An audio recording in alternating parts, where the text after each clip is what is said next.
এখন বলতো এই যে এআই এআই চলছে, এআই কি বুঝছিস বলতো, কি হবে? এআই রে হ্যাঁ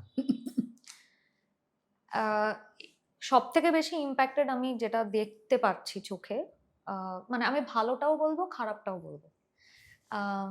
একটা হচ্ছে যে এআই অনেক কিছু হেল্প করছে তাড়াতাড়ি করার, হুম। মানে এটা একটা মন মন হ্যাঁ একটা মন বলে বসতে আছে তো, গান বাজনার ক্ষেত্রে বলছি আমি, এই এর গান বাজনা ইম্প্যাক্টও বলছি। এইটা কি পারছে, মানে এআই কি করবে, এআই এর গান বাজনায় বলছি, এআই এর ইম্প্যাক্টটা কি হবে?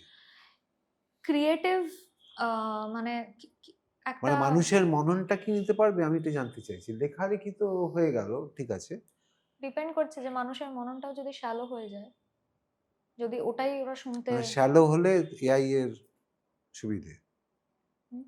আর এআই এর যেটা করবে হচ্ছে, মানে আমার যেটা ধারণা সেটা হচ্ছে যে একটা মোটামুটি একটা সোসো স্ট্যান্ডার্ড গান কিন্তু ও বানিয়ে নেবে, কিন্তু আজকে ক্রিয়েটিভ কিছু দারুণ কিছু করার জন্য, চমক লাগানোর জন্য এআই এর এখনো সময় আছে, সময় আছে, কিন্তু মানে সেটাও হয়তো হয়ে যাবে, হয়ে যেতে তোর পারে। মনে হয় না? একদম। হ্যাঁ, তোমাদের কত অ্যালার্মিং সিচুয়েশন, কি বলিস? খুবই হ্যাঁ খুবই অ্যালার্মিং।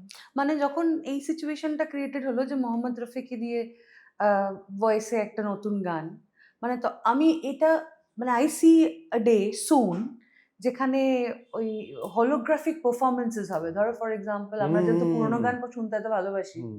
সেখানে তো সন্ধ্যা মুখোপাধ্যায় অনুষ্ঠান দেখছি বা মান্নাদের অনুষ্ঠান দেখছি AI generated. It's not, I don't think it's that far away. চল এই ব্যবসাটা করি, এই ব্যবসাটা করি, শুনে ভালো। ফেললো সবাই। দারুণ।